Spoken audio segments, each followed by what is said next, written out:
comunidade acadêmica. Bom, eu fui eleito pela comunidade acadêmica. Então eu tenho que representar, obviamente, a comunidade acadêmica.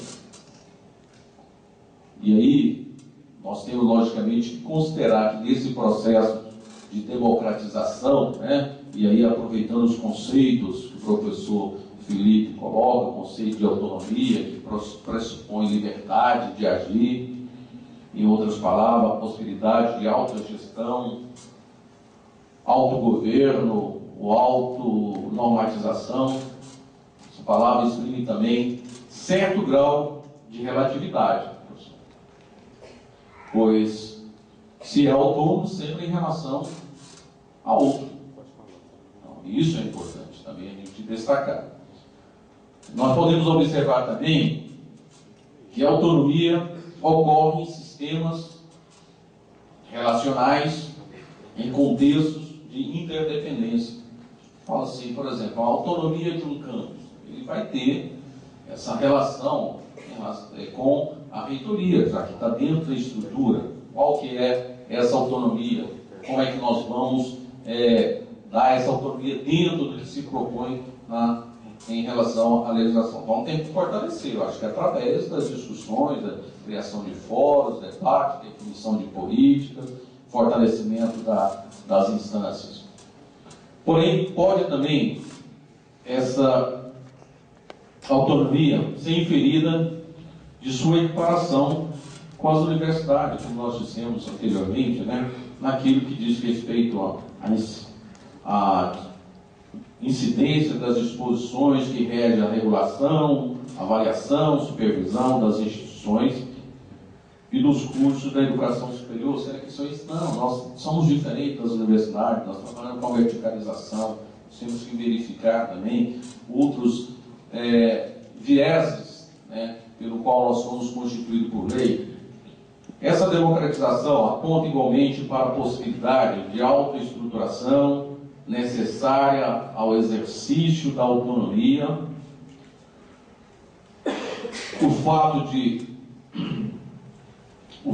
de uma proposta orçamentária anual ser identificada para cada campus e a reitoria, exceto no que se diz pessoal, a parte de recursos humanos, é uma característica de autonomia, né? E aí, muitas vezes eu tenho sido aí cobrado, né, no campus, pautado em alguma ação que é do diretor. Exato, lá é do campus mesmo, tem autonomia para gerir esses recursos. Já sai na LOA, Lei Orçamentária Anual, um recurso específico. Tá? E que isso nós temos que tratar com a comunidade. Agora, temos que regulamentar até onde esse diretor é responsável por isso, a responsabilidade da reitoria, né? E a ideia, até mesmo, e eu vou tocar num ponto, né, a criação talvez do conselho de campus é importante. Exato? Isso é algo que foi tirado dentro do Congresso Curricular, do PDI. Tá? Nós, assim que assumimos a gestão, em novembro, fizemos uma primeira reunião do colégio dirigente e nós retomamos uma discussão que já havia sido pautada anteriormente. E até mesmo, lembrando posteriormente, com o professor Sandro, foi tirada uma comissão para discutir, de uma representante de cada campus, né, para discutir uma proposição desse regulamento, dessa minuta, né, de conselho de campus. Isso foi pautado na reunião do colégio dirigente, onde essa minuta foi discutida, e, logicamente, em função da preocupação, né, da comunidade, de que não debateu, nós tomamos a posição de retomar essa discussão aos campos, né, porque isso é importante, porque isso vai mexer com a vida do campus. É importante para essa sustentação. Então, que a discussão não foi feita, ela foi feita. E aí também, olha, com esse crescimento da instituição, está um detalhe aqui que nós vamos entender. Por exemplo, jornada de trabalho do corpo docente. Ela foi discutida no ano de 2011, né? 2011. Talvez 50% dos docentes não participaram dessas discussões que hoje nós temos dentro da nossa instituição. Então, precisamos o quê? Vamos encaminhar para ela. E ela tem uma previsão de uma avaliação depois de 2 anos. Esse próximo semestre nós já vamos iniciar essa avaliação. Então, essa mudança também, e a comunidade, de uma certa forma, muitas vezes cobra a não participação, nós não participamos dessas discussões, mas também tem que perceber o tempo, né? Quando é que eu cheguei na instituição? Tá? Pensar um pouquinho na questão do histórico, de como que as coisas estão acontecendo. Agora, as avaliações, elas são sempre importantes, né? E acho que dentro desses contextos, eu acredito que todas as regulamentações, ela tem que ter um período aí de aplicação e, consequentemente, um período de avaliação e reconsiderações, porque os contextos, eles mudam.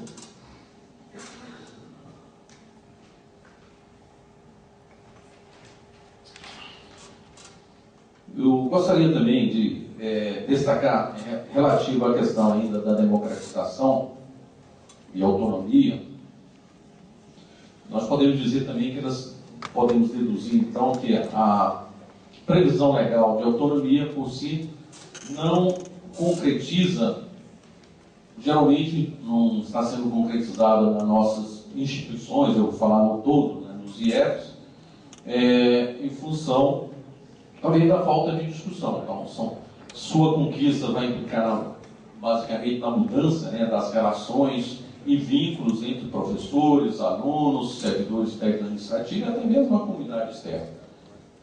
Aí sim, tá, esses vínculos, a mudança dessas relações e vínculos, logicamente, ela vai propiciar essas mudanças e, consequentemente, a busca de uma autonomia no qual nós queremos, que vai sustentar essa instituição até mesmo para discutirmos realmente o que nós queremos, né, e qual que é a instituição que queremos construir. Então, eu entendo também que essa travessia dessa instituição não autônoma, não para uma instituição geralmente não democrática, uma instituição democrática, é algo lento. Mas é necessário. Podemos agilizar. A gestão em si, muitas vezes, é aquele detalhe. Tá? Ela quer fazer, muitas vezes, e encontra, e aí até discutindo com um grupo desse comando de mobilização, fala, nós estamos aí abertos para essas discussões, mas nós não podemos enterrar também a gestão. Tá? Temos que criar metodologias mais ágeis para essas discussões fluírem. Nós somos aí com regulamentos ainda do tempo do Cefet, né? E até mesmo com cobranças, né, do próprio Ministério Público em relação a alguns regulamentos que não existem. Então nós temos que dar a celeridade realmente. Tá? Mas essa abertura aí para discussão é que vai ser posta aí dentro dos próximos passos da nossa gestão.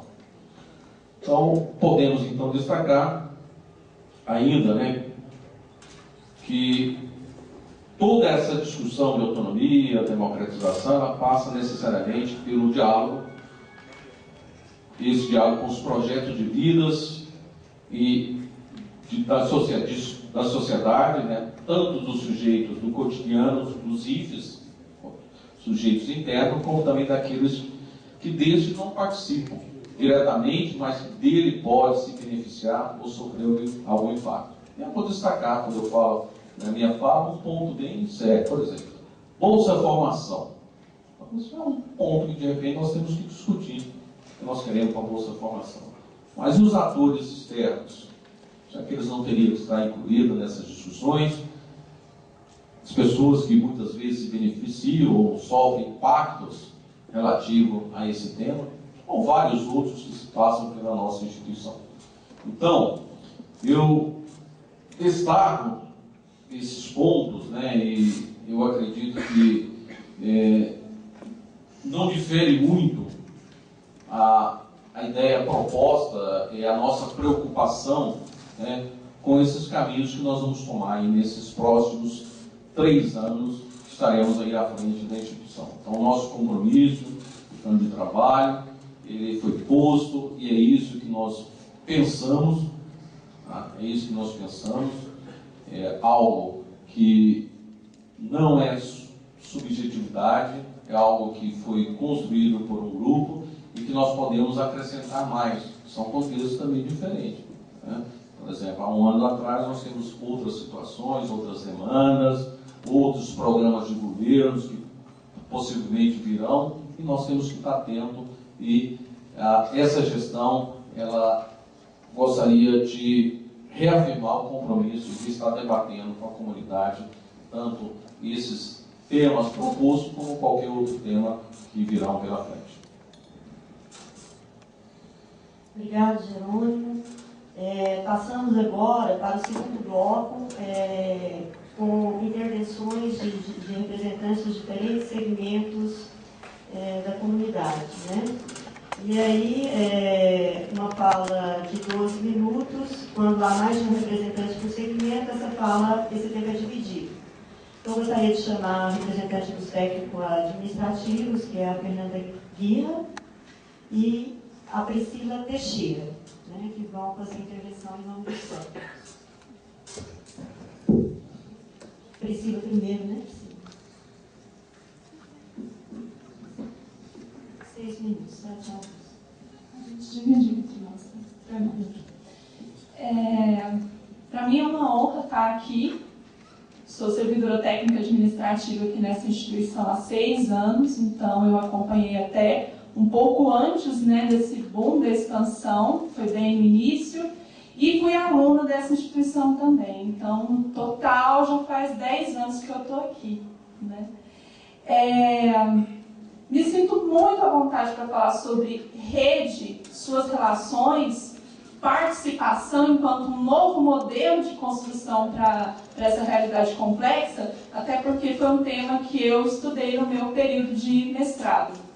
Então, até pegando um pouco do contexto que o professor Jerônimo trouxe, em 2002 a gente era 140, né, do que hoje nós somos, né, como campus, né, na época eram os CEPETs, escolas técnicas, aqui mesmo éramos só o campus Goiânia, o campus Jataí, e hoje, no ano de 2014, nós somos 562 pelo Brasil. Só que, né, nós já somos, eu acho que uns 15 já, né? Em termos, né, de pessoal, aqui no Instituto hoje nós somos 1.645 servidores, 915 docentes, 730 técnicos administrativos. O que eu queria falar? Eu acho que, em termos de...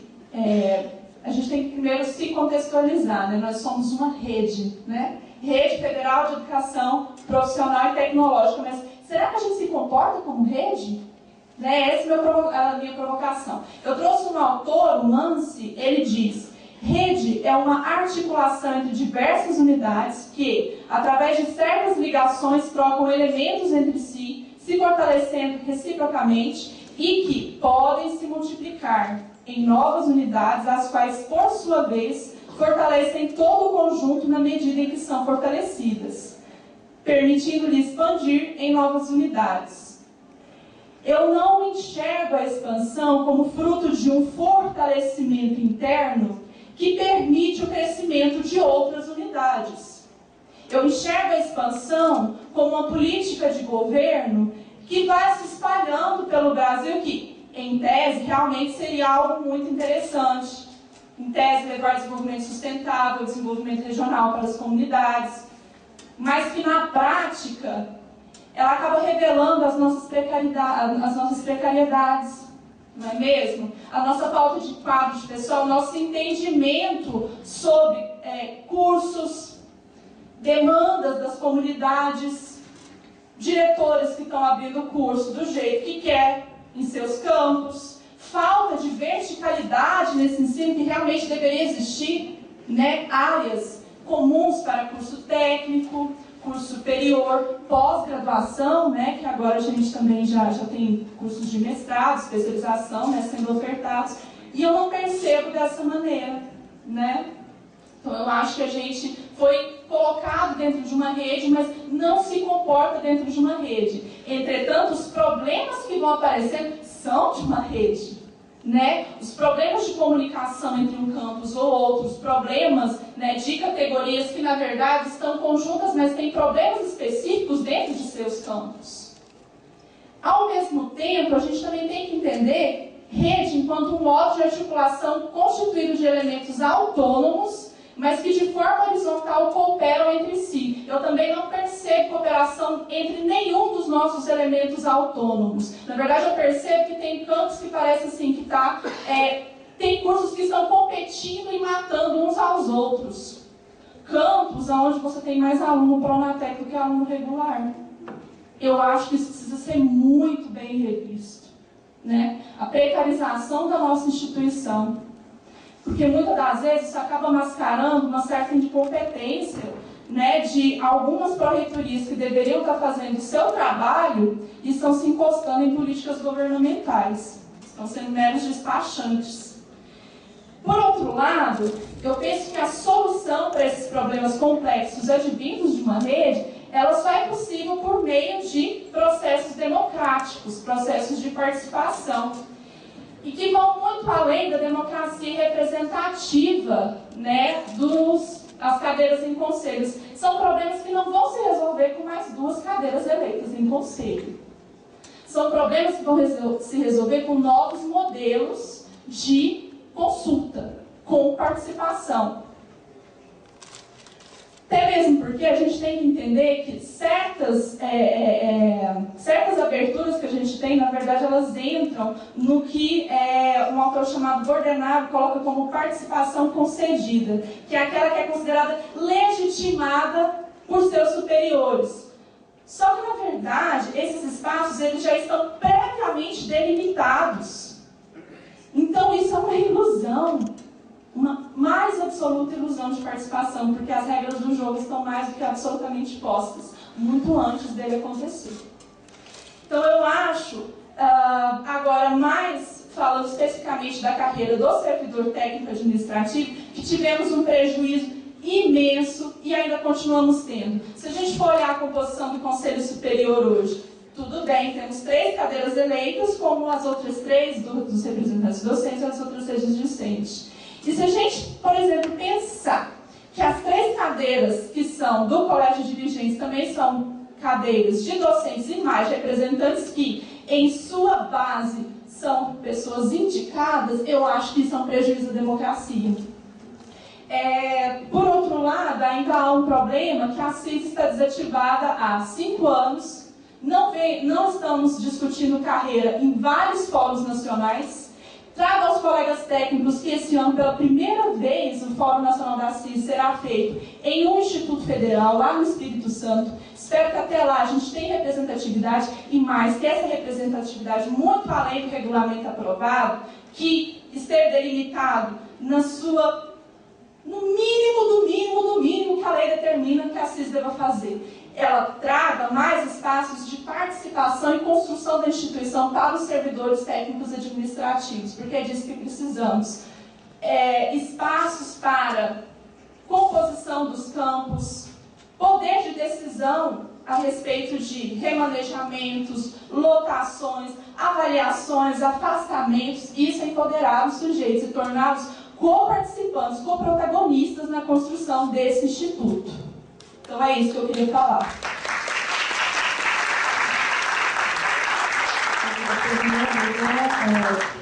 Você tem 5 minutos, tá? Boa tarde a todos.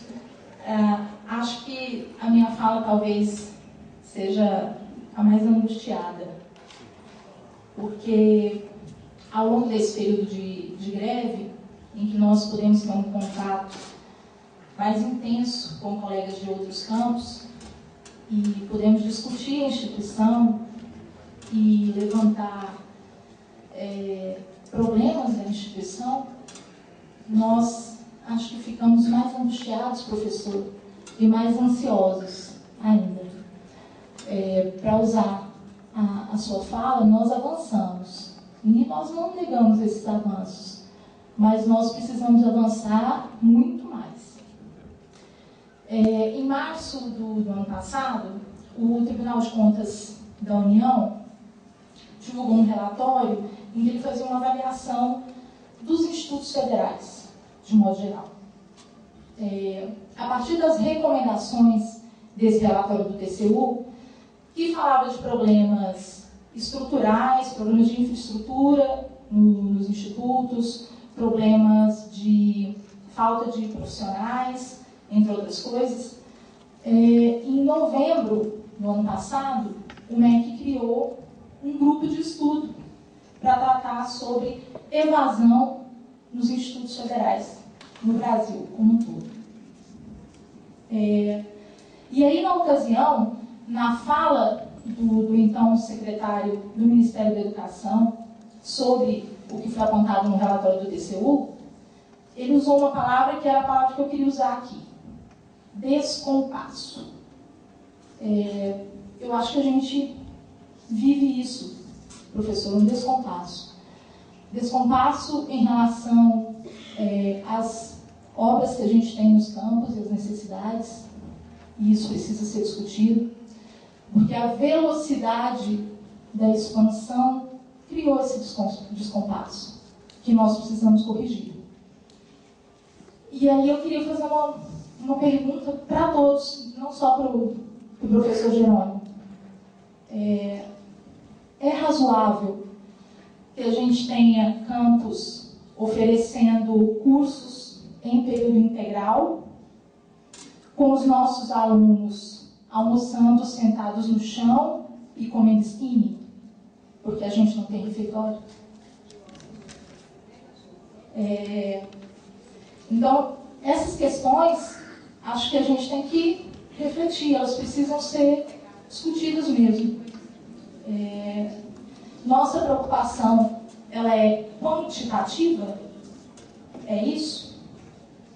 Nós precisamos ainda superar o improviso em muitos itens, não só de estrutura, como da nossa própria organização e participação na instituição.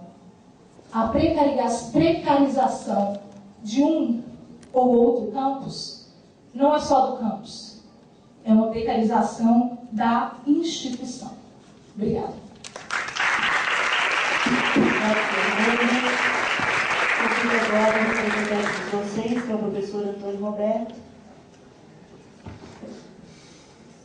12 minutos.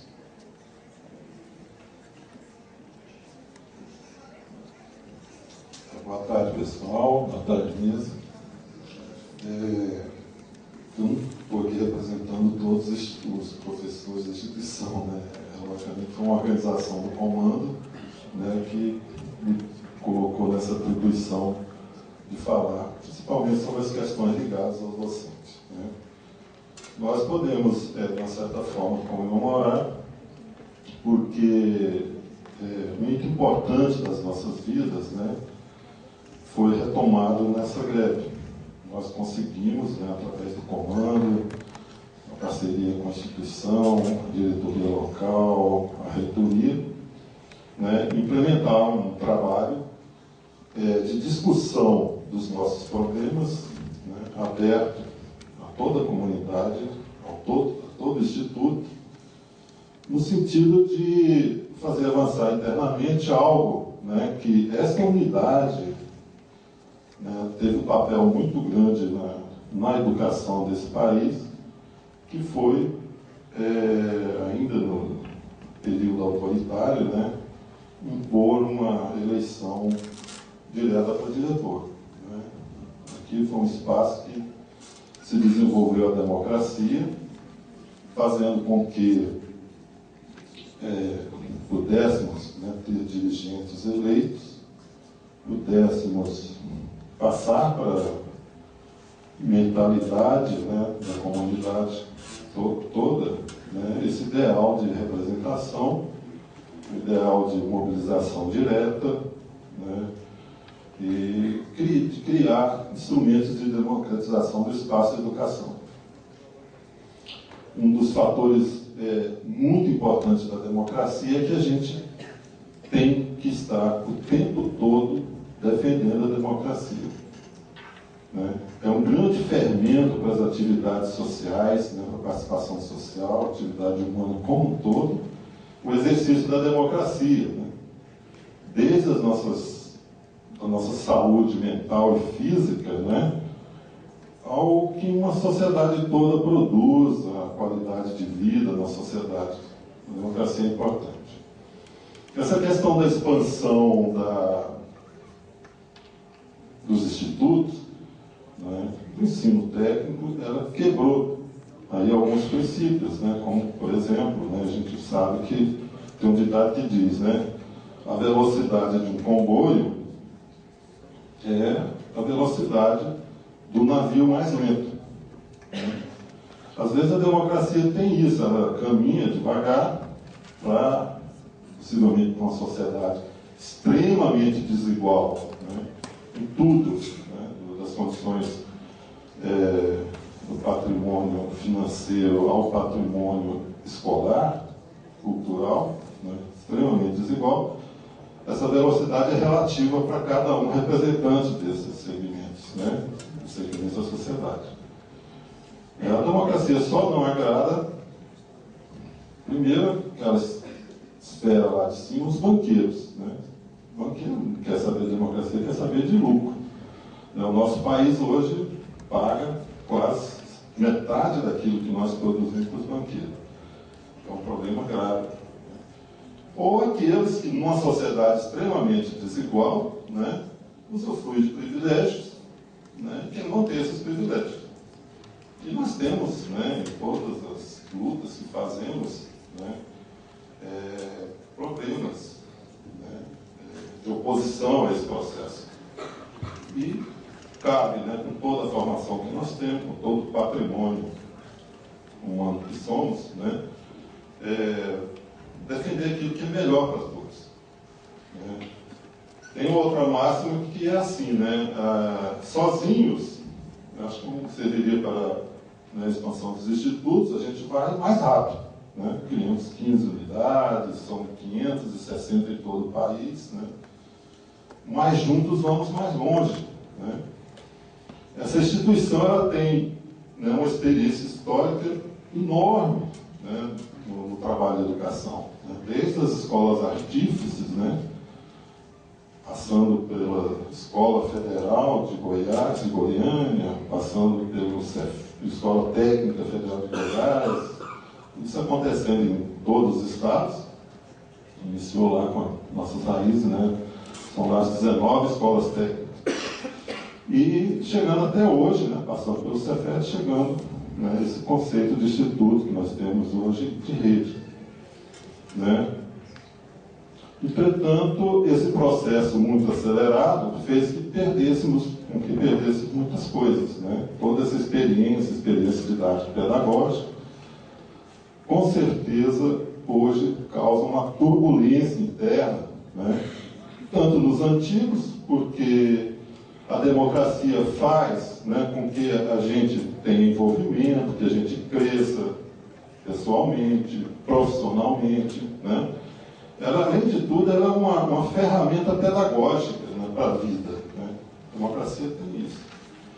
Né? E é bom a gente sempre lembrar disso, porque dá a impressão assim, ó, tem um pessoal, né, ainda com resquício daquela época, década de 90, né, 2000, daqueles movimentos sociais, que ainda está com essa coisa na cabeça. Né?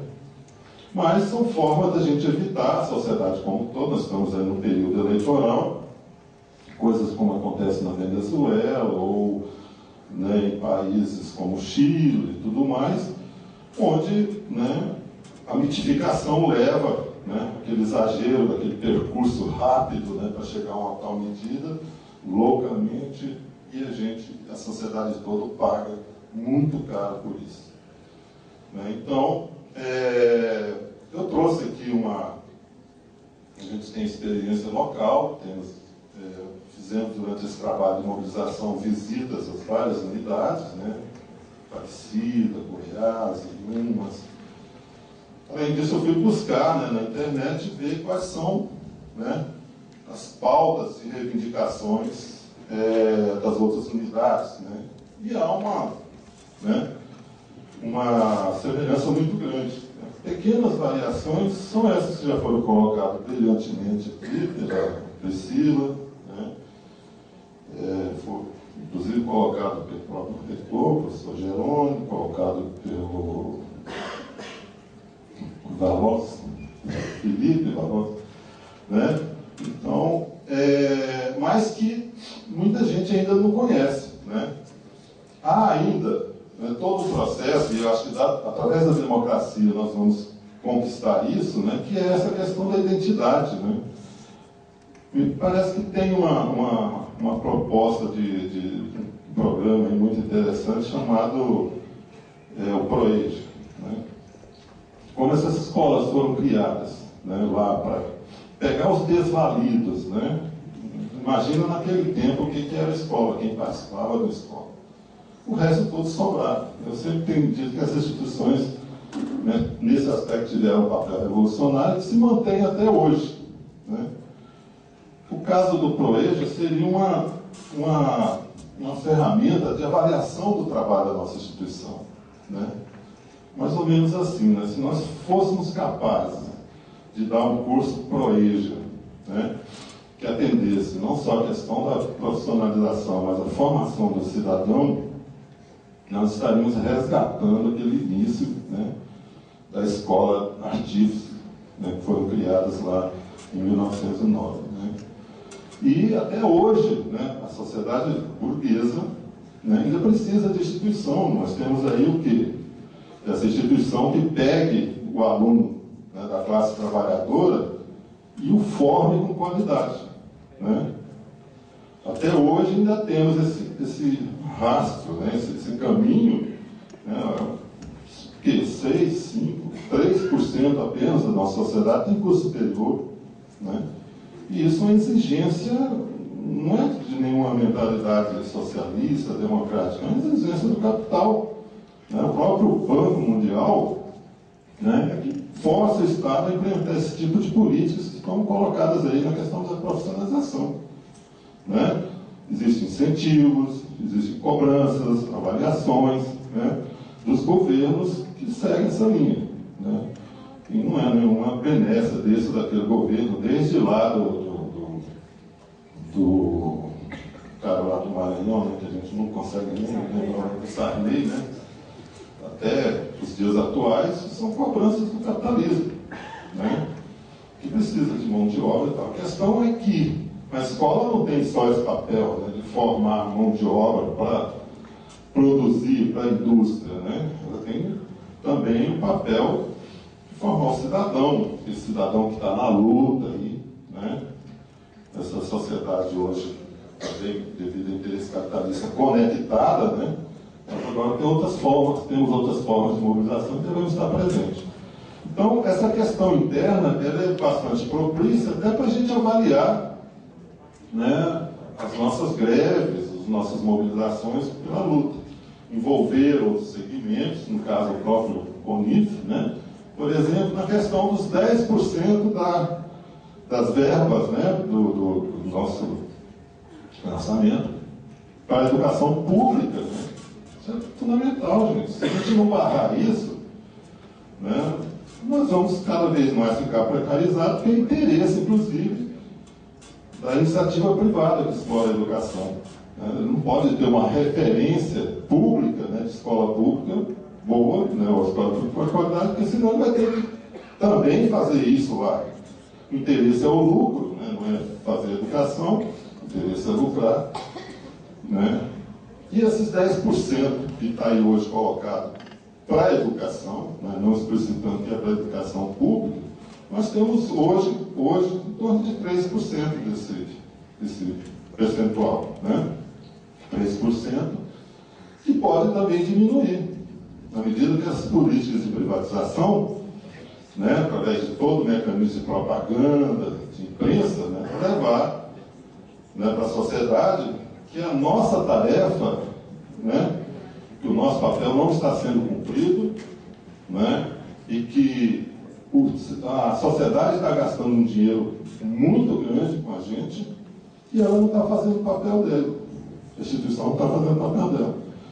A gente sabe dessa questão da evasão enorme, sabemos em boa parte por quê. Antônio, seu tempo se esgotou. E eu não falei na pauta de reivindicação, tá, pessoal? No momento aí, a gente volta a falar. Obrigado. Obrigada. Chama agora os representantes dos discentes, né? O Gabriel, do Vale, que está representando os alunos do ensino médio, e na sequência o Claudinei, representando os alunos dos cursos superiores. 6 minutos, tá, Gabriel? Boa tarde a todos e todas. Meu nome é Gabriel, eu sou aqui do Grêmio do IFG. E eu acho que o primeiro ponto que a gente tem que tocar quando a gente fala na democratização da instituição é que, querendo ou não, a expansão ela é fundamental para esse processo. É através da expansão que a gente tem como garantir a capilaridade do IFG no interior e na periferia aqui da região metropolitana. É através da expansão que a gente pode aumentar essa área de contato da instituição com o resto da sociedade. E além disso, a gente vive num momento aqui no estado de Goiás onde a gente está tendo uma rápida expansão da militarização da educação pública. E isso é um problema muito grave e esse é um espaço muito importante onde o IFG, se expandindo, pode vir a oferecer um contraponto a isso. Um lugar onde, ao invés de ter um processo quase militar de formação de estudantes, a gente pode ter aqui uma escola também que forme as pessoas para a gestão participativa na sociedade, que forme as pessoas em processos políticos que são diferentes do que a pessoa vai passar, por exemplo, no colégio militar da vida. A questão fundamental é que a gente não pode expandir só a sala de aula. Se a gente expande só a sala de aula, a gente não garante esse processo. Qualquer estrutura que se expande, que não se readequa internamente, ela acaba perdendo a função inicial dela. Ela vai se desmantelando, ela vai enfraquecendo. Uma estrutura grande e sem uma fundação sólida interna, ela vai acabar se desmantelando e se torna uma estrutura frágil. Por isso, a gente, além de expandir a sala de aula, a gente tem que expandir o IFG e a sua função social. A gente tem que expandir o papel social do IFG aqui no estado de Goiás. Então, assim, eu não acho que é uma notícia ruim a gente ter agora quase 15 campi no estado inteiro. A questão é como é que a gente lida com esse problema. A gente precisa expandir o IFG e expandir a sua estrutura democrática junto. Fica claro que o nosso Conselho Superior ele não dá conta mais do recado. Nós temos 3 representantes por setor, sendo que quase 15 campi. Como é que a gente quer que esse espaço deliberativo não esteja esvaziado? É óbvio que ele vai estar esvaziado numa situação dessa, numa dimensão dessa de espaço para ser preenchido. E tem também a questão que nós temos várias questões que não servem só para ser... que só o Conselho Superior não consegue debater isso com a profundidade necessária. Como é o caso, por exemplo, do novo regimento interno que a gente quer, que vai ser discutido e aprovado ou não no Conselho Superior. Por exemplo, nós temos várias questões lá que se apresentam como problemáticas, como, por exemplo, o condicionamento da realização de atividades político-partidárias e religiosas à aprovação da direção. Como é que, sem esclarecer primeiro, qual é o critério que diferencia uma atividade política de uma atividade partidária? Qual é o critério que a direção pode usar para vetar uma atividade religiosa ou não? Nós não podemos confundir a laicidade dessa instituição, que é fundamental, com a proibição e o veto a atividades religiosas. A laicidade ela contempla justamente a diversidade de manifestações religiosas e o fato de a instituição se colocar como imparcial politicamente significa uma abertura de espaço para a discussão da divergência. E o IF, né, antes com os outros nomes que essa mesma estrutura, essa mesma instituição já teve, sempre foi um polo fundamental de emanação de cultura, de política, de lazer, de arte aqui no estado de Goiás, desde a época da ditadura, quando aqui já era um espaço desse tipo. E nós temos que discutir isso muito profundamente, de uma maneira referendária, poder discutir isso dentro da sala de aula, e é muito complicado passar isso para um conselho superior, ainda mais numa época de greve, onde nem, por exemplo, um professor levar isso para a sala é possível, nem o Grêmio fazer uma atividade mais massiva é impossível fazer nesse momento. Então, é necessário entender em quais momentos o Conselho Superior ele é superado, onde a gente precisa de uma instância mais ampla de deliberação. E aí a tarefa da reitoria é entender que esse processo não acontece por mágica. As pessoas que entram aqui, elas vêm de uma sociedade que não acostuma a gente a participar dos processos de decisão. Todo o nosso processo de vida até aqui é numa sociedade onde nós não somos incentivados e não aprendemos a participar. Então é fundamental que quem esteja na gestão seja extremamente proativo com isso. Que leve esse papel de decisão, esse papel de discussão direto para dentro, para quem está na ponta, né, como dizem, para quem está na base, para dentro da sala de aula. E outra questão que eu quero reforçar aqui no final da minha fala, para não me estender muito, primeiro, na questão da permanência, nós temos que garantir a entrada das pessoas no IF, nós temos que garantir que elas aqui permaneçam. A gente precisa, por exemplo, em certas cidades, de ter casa de estudante, a gente precisa ter um restaurante universitário, pela questão do nosso estudo e pela questão da nossa saúde também. Quem come no centro todo dia, sem dinheiro, é complicado. E outra questão é que, quando a gente fala em autonomia, não é só a autonomia da instituição, mas também a autonomia, por exemplo, dos movimentos estudantis aqui dentro, que precisam ter estrutura física, que precisam ter formas para se financiar. Aqui o Grêmio tem essa capacidade por ser algo que já existe há muito tempo, mas nós temos inúmeros CA surgindo, inúmeros diretórios acadêmicos que ainda não possuem essa estrutura e que precisam ser contemplados. Enfim, que o IF se torne uma escola de gestão participativa na sociedade brasileira.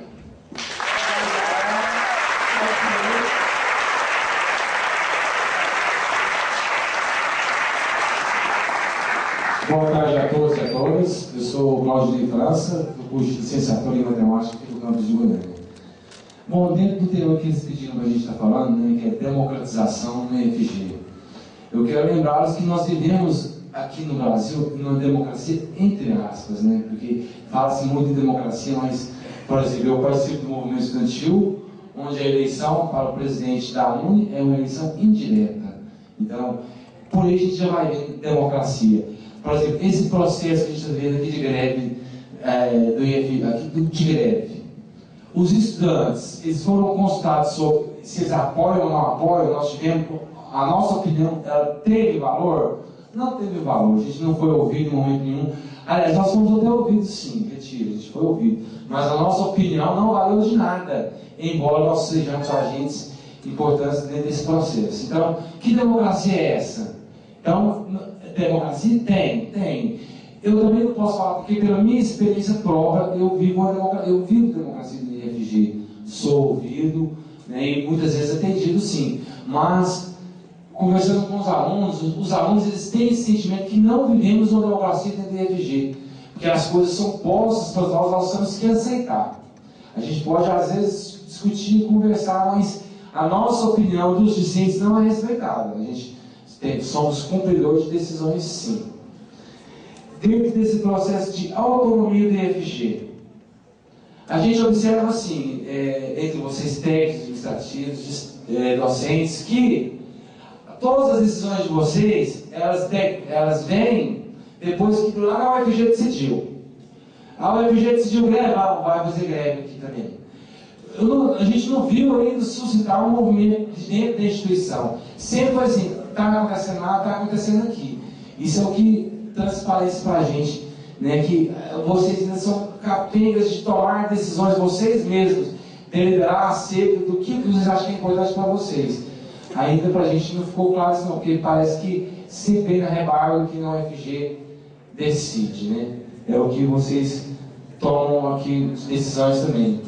Essa expansão, a expansão do IFG, a gente não tem como a gente negar, né, que a expansão é positiva sim, porque eu ouvi isso também de muitos alunos que o aluno do interior não precisa de vir mais para a capital para estudar, agora tem um campus lá no interior, mas é muito salutar também o que tem se falado aqui, né, como está se dando essa expansão. A gente vai crescer para depois ver com que qualidade a gente vai chegar. Então eu acho que é um ponto que tem que ser bem pensado também pelos dirigentes do IFG, a qualidade, porque olha o que o pessoal falou aqui, ó, o IFG perdeu a identidade de instituição pública de qualidade. o Cefet, antigamente, ele tinha mais fama do que hoje o IFG. Pouca gente conhece o IFG, é verdade. Embora nós tenhamos crescido estrondosamente, quando se fala de IFG, o que é o IFG? Ah, é o Cefet. As pessoas conhecem o Cefet, mas ainda não conhecem o IFG. Então nós estamos expandindo, mas se estivéssemos expandindo com a qualidade, eu acredito que a gente seria uma instituição conhecida, né? Então, é isso que eu queria falar a respeito disso, que vivemos sim na democracia, mas entre aspas, né? Que nós, cientes, queríamos que quando houvesse uma assembleia, que mesmo que fôssemos votos vencidos, que nós tivéssemos voto e que o nosso voto fosse computado, né? E é isso aí. Obrigado. Obrigado, Claudinei. Bem, agora nós passamos então ao terceiro bloco, né, das atividades de hoje, que nós abriremos a palavra para a plenária. Nesse momento, as intervenções deverão ser de até 3 minutos. E desculpe se eu interromper alguém, mas é a minha tarefa aqui, né? Penso que a gente pode trabalhar em blocos de 3 intervenções. A cada 3 intervenções, nós abrimos 5 minutos para a resposta, tanto para o Jerônimo quanto para o Felipe. Como existem muitas pessoas aqui que eu não conheço, o nome, nem a qual unidade pertence, eu peço assim, que quando se inscrever, diga o nome e de qual unidade, para que eu e o Fernando aqui possamos encaminhar melhor o trabalho. Tem várias pessoas, vamos anotar já o nome de todas as pessoas que levantarem, que aí depois a gente vai dividir em 3. Você está querendo se inscrever, Valmir? Ah, tá. Você, seu nome? Paulo. Qual unidade? Fernanda? Formosa também. Aqui? Aníbal. Da onde, Aníbal? Já está aí. Max. Reitoria. Luciano, reitoria. Ah, desculpa. Yolanda, Goiânia. Desculpa, eu não escutei. Éder, Goiânia. Mais alguém? Luziane, o nome? Marisângela. Mais alguém? Fábio, Goiânia. Flávio, Goiânia. E Josué, Goiânia. Renata, reitoria. Marcelo, Anápolis. Bem, depois que nós terminarmos, aí a gente, se mais pessoas quiserem falar, a gente reabre, né? Então, os 3 primeiros inscritos, Fernando. Paulo. Eu queria levantar, não sei se é o método, uma questão de ordem. Olha só, nós vamos abrir 3 inscrições de 3 minutos, depois vamos devolver para a mesa, com 5 minutos para cada um. Acho que o objetivo é escutar quem está aqui, né? Acho que a mesa tinha que ter uma outra metodologia de trabalho. Tá. A gente reduz para 3, cada um? Então fica sendo 3 também para. Eu acho que também tem que aumentar o número de fala das pessoas, né? 3 só acho que é muito pouco, né? É para que eles também tenham condição de assimilar o que está sendo falado. Pelas contas que eu fiz aqui, acho que a gente vai passar das 7 horas só com os números de inscritos que estão aqui, se for nessa metodologia de vai e volta. Dá para fazer Tem 6. 3 pessoas inscritas.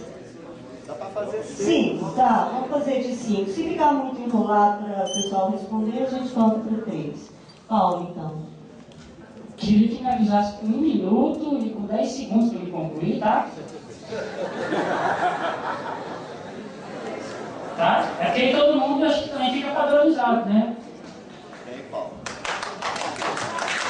Pessoal, a primeira situação que a gente tem que levantar aqui, sobre o Campus Formosa, eu quero trazer aqui de maneira, acho que simbólica, mas é importante o Campus Formosa demarcar a situação, que a gente quer entregar nossas pautas de reivindicação interna para a reitoria, também a fim de marcar uma audiência no campus que a gente possa dirimir as questões de reivindicações nossas. E daqui a pouco a gente leva aí para o Gerônimo nossas pautas de reivindicação que está aqui. A gente vai deixar uma também para o Mobilize e FG, a gente já deixou uma para o campus Luziane, que a gente já tinha um acordo inicial de dizer.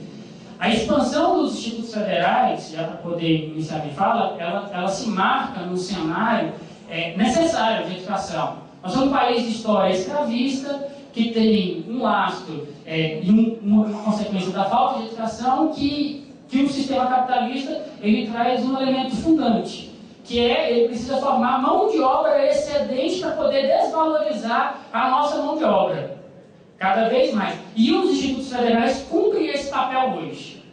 Não à toa a gente tem vários cursos que são abertos e que a certeza é de que não tem mundo do trabalho para o profissional que é formado. Então o capitalismo ele cumpre esse papel, não à toa os institutos cumprem isso na sociedade nesse período. Uma meta do PNE que a gente deve lutar e combater, que a palavra educação gratuita tem que ser combatida, a educação tem que ser pública. Uma das metas do PNE é destinação dos 10% do PIB para a educação. Mas qual é o elemento que a gente tem que trazer para a expansão da rede? Hoje são por volta de 500. O que está colocado lá é uma expansão de